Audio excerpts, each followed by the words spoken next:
بسم اللہ الرحمن الرحیم، السلام علیکم ورحمۃ اللہ وبرکاتہ۔ ناظرین کرام، آپ دیکھ رہے ہیں دنیا میرے آگے یوٹیوب چینل اور میں ہوں غلام نبی مدنی۔ ناظرین کرام، اس ویڈیو کے اندر ترکی سے متعلق کچھ بڑی خبریں ہیں، وہ آپ کے سامنے رکھیں گے۔ ناظرین کرام، آپ جانتے ہیں ترکی اس وقت امت مسلمہ کے ممالک کے اندر سب سے ترقی یافتہ یا ترقی پذیر ملک ہے، جہاں پر جدید ٹیکنالوجی کو استعمال کیا جا رہا ہے، جہاں پر اللہ کی طرف سے دی ہوئی نعمتوں کے خزانے نکل رہے ہیں۔ اس حوالے سے ایک بڑی خبر سامنے آئی ہے کہ ترکی میں سونے کے نئے ذخائر دریافت ہوئے ہیں، جن کی جو مقدار ہے وہ تقریباً 20 ٹن ہے، یعنی 20 ٹن سونا برآمد ہوا ہے ترکی کے اندر، جس کی مالیت 1 ارب 20 کروڑ ڈالر سے زائد بنتی ہے۔ اس حوالے سے ترکی کے ایک وزیر نے کہا ہے کہ 3.5 ٹن سے زائد چاندی کے ذخائر بھی ملے ہیں، جس کی مالیت 28 لاکھ ڈالر سے زائد ہے۔ ترکی کے اندر گزشتہ 20 سالوں میں تقریباً 400 ٹن کے قریب سونا برآمد ہوا ہے، جس کی مالیت 20 ارب ڈالر سے بھی زائد بنتی ہے۔ ترکی کے عہدیداروں کا دعویٰ ہے کہ سال 2000 کے اندر جب اردگان کی حکومت بھی نہیں آئی تھی، اس موقع پر محض 1 ٹن سالانہ برآمد ہوا کرتا تھا، سونے کے ذخائر ملتے تھے، لیکن اب سالانہ 20 سے 30 ارب اور 20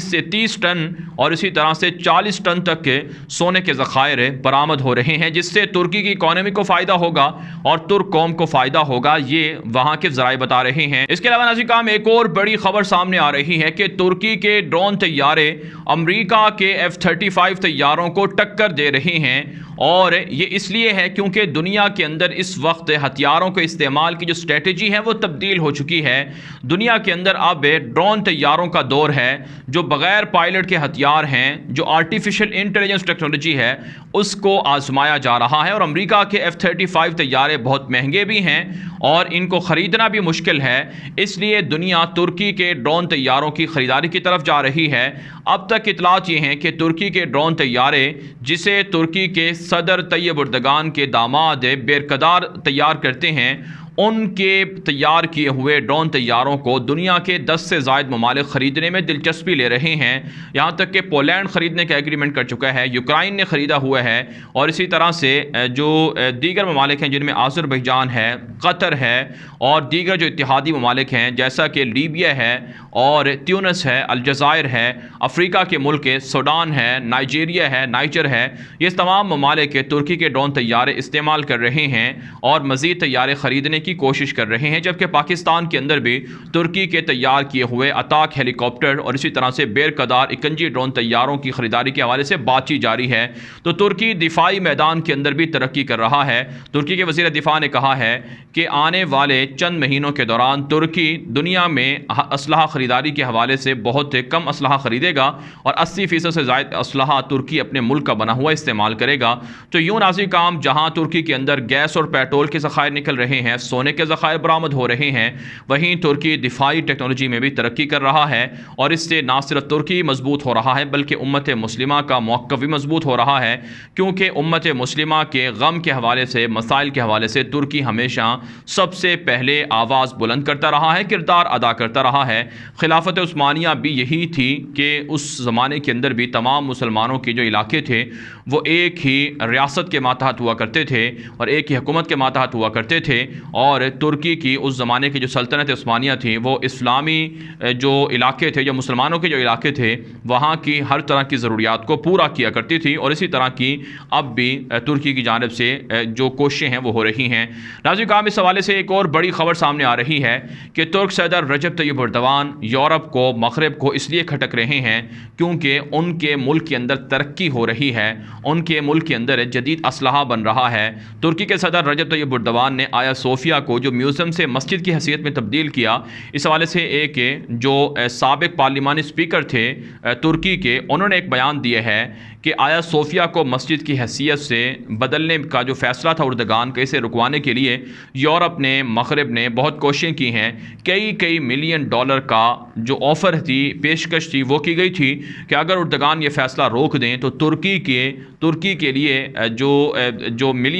کئی ملین ڈالرز ہیں وہ دیے جا سکتے ہیں، آیا صوفیہ کی ترمیم کی جا سکتی ہے، سڑکیں بنائی جا سکتی ہیں، ترکی کا قرضہ ختم کیا جا سکتا ہے، لیکن اردگان نے یہ آفر منظور نہ کی اور انہوں نے آیا صوفیہ کو مسجد کی حیثیت سے تبدیل کر دیا، جس سے یورپ آج بھی اردگان سے ناراض ہے اور اردگان کی حکومت کے خاتمے کے لیے ہر وقت سازشیں کر رہا ہے۔ لیکن اصل کام اسی طرح کی بات سلطان عبد الحمید ثانی کے دور میں بھی پیش آئی تھی، جب یہودیوں نے کہا تھا کہ اگر سلطان ہمیں فلسطین کا علاقہ فروخت کر دیں تو ہم ترکی پر یا اس زمانے کی جو سلطنت عثمانیہ تھی اس پر جتنا قرضہ ہے اسے ہم ادا کرنے کے لیے تیار ہیں اور مزید پیسے بھی دینے کے لیے تیار ہیں۔ لیکن سلطان عبد الحمید ثانی نے یہ آفر قبول نہیں کی، لیکن پھر سازشیں کر کے مسجد اقصیٰ کو فلسطین کو چھین لیا گیا، یہودی ناجائز ریاست بنا دی گئی۔ لیکن بہرحال اب بھی اردگان یورپ کی نظروں میں کھٹک رہے ہیں، کیونکہ اسلامائزیشن کے حوالے سے ترکی کے اندر یا دیگر جو دنیا ہے وہاں پر سب سے زیادہ مساجد بنانے میں، وہاں پر اسلامک سسٹم کو پرموٹ کرنے میں اردگان کا بڑا رول ہے۔ یہاں تک کہ چھوٹے چھوٹے بچوں کا ایک خصوصی ٹیلی ویژن یا پروگرام بھی جاری کیا گیا ہے، ٹی وی کا افتتاح کیا گیا ہے، تاکہ بچے جو ادھر ادھر کے کارٹونز ہیں جو یورپ کے بنائے ہوئے ان کو دیکھنے کے بجائے اسلامک جو ہسٹری ہے، سیرت ہے، اس سے آگاہی حاصل کر سکیں۔ تو یہ چیزیں اردگان کی یورپ کو حاضر نہیں ہیں، اس لیے پی کے نامی دہشت گردوں کے ذریعے سے، داعش کے دہشت گردوں کے ذریعے سے، کرد باغی اور اسی طرح سے فتح اللہ گولن کے لوگوں کے ذریعے سے ترکی کے خلاف حملے ہو رہے ہیں۔ لیکن ناظرین کام اب ترکی کی کامیاب ڈپلومیسی ہے جس کے سامنے یورپ پہ سرنڈر ہو رہا ہے۔ جو ایمانوئل میکرون ہے، جو فرانس کے صدر ہیں، انہوں نے ایک بیان دیا ہے کہ ہمارے ترکی سے اختلافات ضرور ہیں، لیکن میں اردگان سے ملاقات کرنا چاہتا ہوں تاکہ جو مسائل ہیں ان کو ہم حل کر سکیں۔ اختلافات رہیں گے لیکن کچھ ایشوز ہیں جنہیں ہم مشترکہ ایشو سمجھتے ہیں، ان کے حل کرنے کی ضرورت ہے۔ تو ایمانوئل میکرون جو اسلام کو بحرانوں سے دوچار مذہب قرار دے چکے ہیں، جو ترکی کے صدر کی توہین کر چکے ہیں، اب وہ خود جھکنے پر تیار ہے، معافی مانگنے پر تیار ہو چکے ہیں۔ اسی طرح سے ناظرین کام امریکا بھی ترکی کے سامنے سرنڈر ہو چکا ہے۔ امریکی صدر جو بائیڈن چونکہ اس وقت یورپ کے وزٹ پر ہیں، جہاں برطانیہ کے اندر جو G7 سمٹ ہو رہی ہے اس میں وہ شرکت کر رہے ہیں، اس موقع پر اردگان سے بھی ان کی ملاقات کی توقع کی جا رہی ہے اور اس کے لیے باقاعدہ شیڈول بھی طے کر لیا گیا ہے۔ اور جو ترکی کے وزیر دفاع ہیں ان سے جو امریکا کے وزیر دفاع ہیں جنرل آسٹن، انہوں نے فون پر بات چیت کرتے ہوئے کہا ہے کہ ہم ترکی کے ساتھ تعلقات اچھے رکھنا چاہتے ہیں، بحال رکھنا چاہتے ہیں۔ تو یہ ترکی کی کامیاب خارجہ پالیسی ہے جس کے سامنے یورپ سرنڈر ہو رہا ہے، امریکہ سرنڈر ہو رہا ہے۔ اب ناظرین ہم بات کر لیتے ہیں کہ ترکی کی شام کے اندر بڑی کارروائیاں سامنے آ رہی ہیں۔ ترکی کرد باغیوں کے ٹھکانوں پر بمباری کر رہا ہے، لیکن بشار الاسد درندے کی فورسز کو یہ باتیں ہضم نہیں ہیں اور وہ ترکی کے خلاف حملے کر رہا ہے۔ یہی وجہ ناظرین تازہ ترین لڑائی اور جھڑپیں سامنے آئی ہیں ترکی اور شام کی بشار الاسد کی فوجوں کے درمیان، جس میں متعدد بشار کے فوجی ہلاک ہوئے ہیں اور کئی ترک فوجی زخمی اور شہید بھی ہوئے ہیں۔ ناظرین اس حوالے سے خبریں ہیں کہ بشار فوج نہتے شہریوں پر بھی بمباری کر رہی ہے، جس کے نتیجے میں 6 شہری شہید ہوئے ہیں اور 13 زخمی ہوئے ہیں۔ رشیا اور ایران کے جنگجو بشار کی مدد کرتے ہیں، مسلمانوں کی زمینیں چھینی جا رہی ہیں، ان کے علاقوں پر کنٹرول کرنے کے لیے بمباری کی جا رہی ہے، حالات خراب کروائے جا رہے ہیں تاکہ باقی ماندہ جو مسلمانوں کے علاقے ہیں وہ بھی شام سے چھینے جا سکیں، شام کے مسلمانوں سے چھین لیے جائیں۔ اس حوالے سے ترکی شامی مسلمانوں کی واپسی کے لیے شام کے اندر آپریشن کر رہا ہے، لیکن بہرحال اس جنگ کے اندر نقصان دونوں طرف سے ہو رہا ہے۔ بشار الاسد کی حمایت میں یورپ کھڑا ہوا ہے، امریکہ کھڑا ہوا ہے۔ جبکہ ناظرین ایک اور خبر یہ بھی سامنے آ رہی ہے کہ شام کے اندر بشار الاسد کی حکومت کے ساتھ ایران کے رابطے تعلقات مضبوط ہو رہے ہیں۔ کئی ملین جو پیٹرول کے جو بیرل ہیں وہ پہنچائے گئے ہیں بشار الاسد کی مدد کے لیے۔ کہا جاتا ہے سالانہ $30 ارب سے زائد کی انویسٹمنٹ یا خرچہ یا جو پیسے خرچ کرتا ہے ایران بشار الاسد کے لیے، اور بشار نے اپنے ملک کے سارے اہم اسٹریٹجک علاقے وہ ایران کو یا پھر رشیا کے حوالے کر رکھے ہیں، جس کی وجہ سے وہاں کے سنی مسلمانوں کو بے انتہا مسائل کا سامنا کرنا پڑ رہا ہے۔ ناظرین ہم ایک اور خبر پر بات کر لیتے ہیں۔ یہ خبر ہے ترکی کی بیرون ممالک کے اندر انویسٹمنٹ کے حوالے سے۔ اس حوالے سے ایک خبر سامنے آ رہی ہے کہ سلطنت عمان کے اندر ترکی نے $10 ارب کی سرمایہ کاری کا اعلان کیا ہے، جس سے 190 کے قریب فیکٹریاں لگائی جائیں گی۔ ترکی مختلف ممالک کے اندر سرمایہ کاری کر کے وہاں پر کافی